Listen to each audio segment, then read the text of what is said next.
Hi, everybody.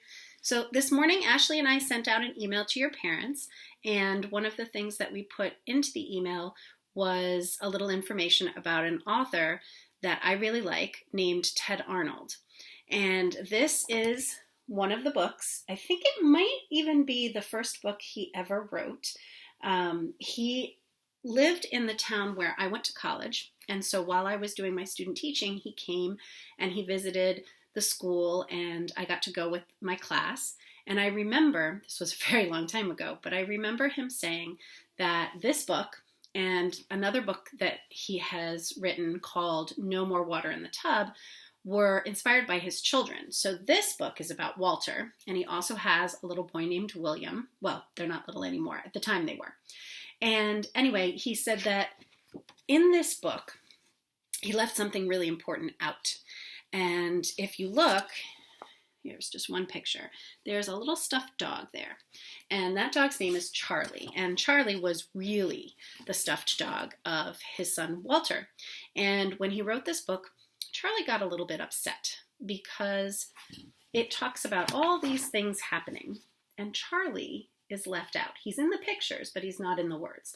So when Ted Arnold read this story to the class that I was student teaching with, he said that he was going to read it and he was going to include Charlie. And so he had the children help him with that. And I've never forgotten that. And whenever I read this book, I add Charlie in too. So, No Jumping on the Bed by Ted Arnold. That's a little bit what Ted looked like then and when Walter was small. No jumping on the bed.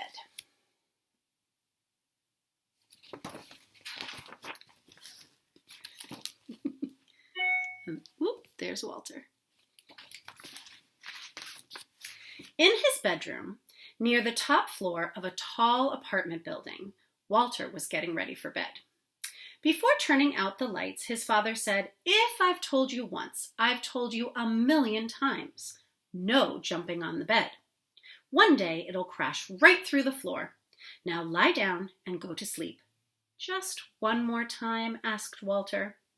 But instead, he plopped down in his pillow and squeezed his eyes closed.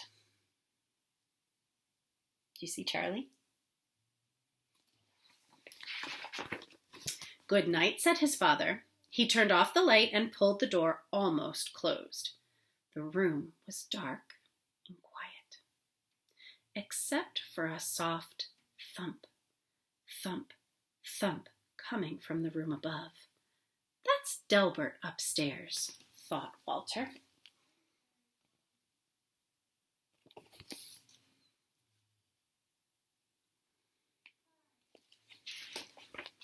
He switched on his bedside lamp. If Delbert can jump on his bed, so can I. Walter bounced higher and higher. On his last jump, his hair brushed the ceiling. But when he came back down, his mattress creaked, the floor cracked, and the whole bed tipped sideways.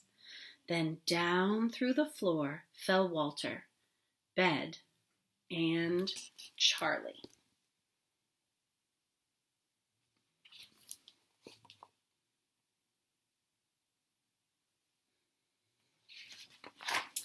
Now it happened that Walter's bedroom was directly above Miss Hattie's dining room.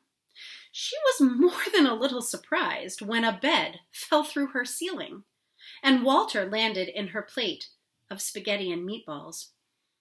"I was not expecting company for dinner," she mumbled, with a mouthful of meatballs.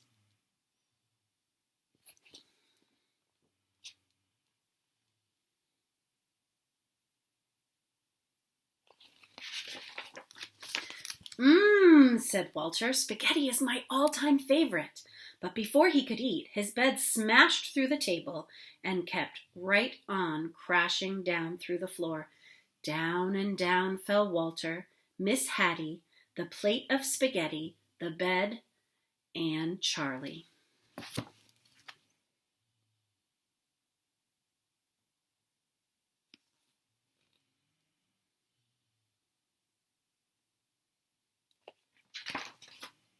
Miss Hattie's dining room was above Mr. Matty's TV room.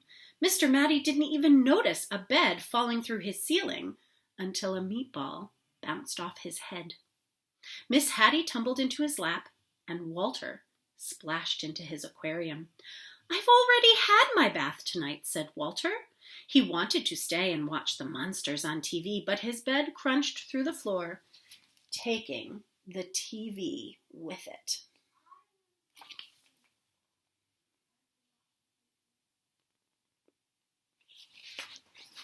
Down and down fell Walter, Miss Hattie, Mr. Matty, the TV, the spaghetti, the bed, and Charlie.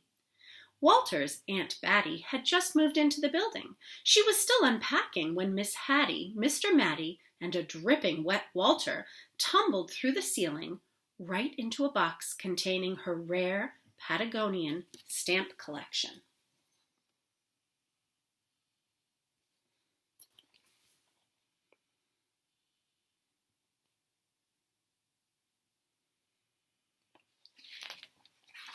When he burst through the bottom of the box, Walter was a sticky mess. "I see you've started collecting stamps," said Aunt Batty as she followed Walter through the new hole in her floor. Down and down fell Walter, Miss Hattie, Mr. Matty, Aunt Batty, the stamp collection, the TV, the spaghetti, the bed, and Charlie.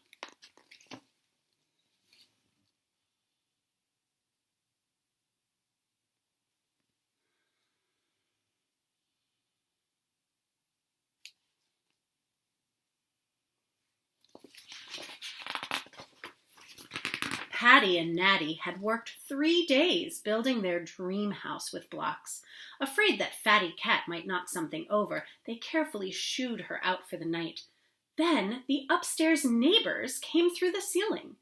"Excuse us," said Walter, remembering his manners. "We won't be staying long." The words were barely past his lips when Walter's bed bashed through the floor and continued on its way.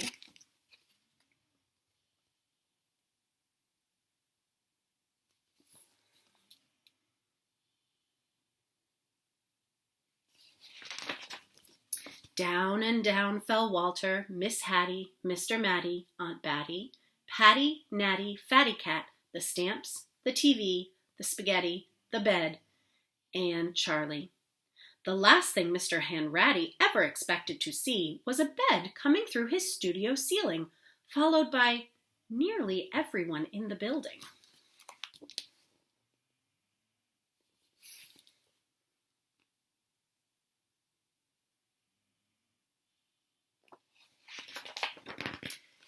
"If I had known you wanted to see my paintings," he said, "I would have tidied up a bit." But they never once paused to admire Mr. Hanratty's colorful artwork. They were too busy splashing in his cans of paint. Then his floor caved in, and everyone followed Walter's bed down through the hole.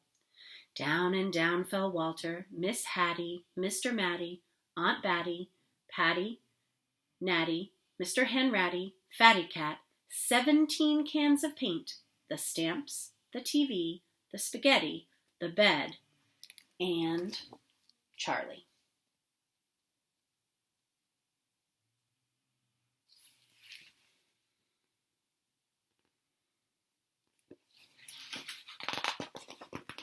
Maestro Ferlingatti and his string quartet were astonished by the colorful crowd that fell through the ceiling. The maestro loved an audience, even if they dropped in unannounced. But when Walter's bed smashed through the floor and paint splattered everywhere, the maestro wished his audience would leave.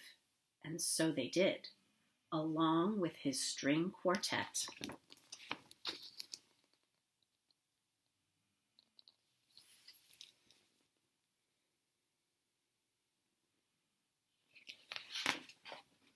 Maestro Ferlingatti's practice room was also the basement ceiling.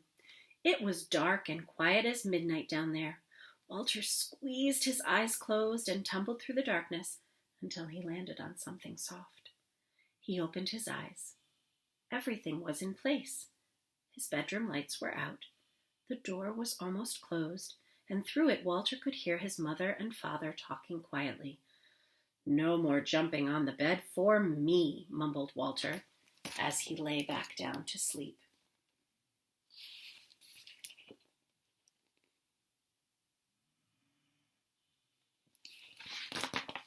Suddenly he heard a creak. The ceiling cracked, and down came Delbert, bed and all. Down and down fell Delbert.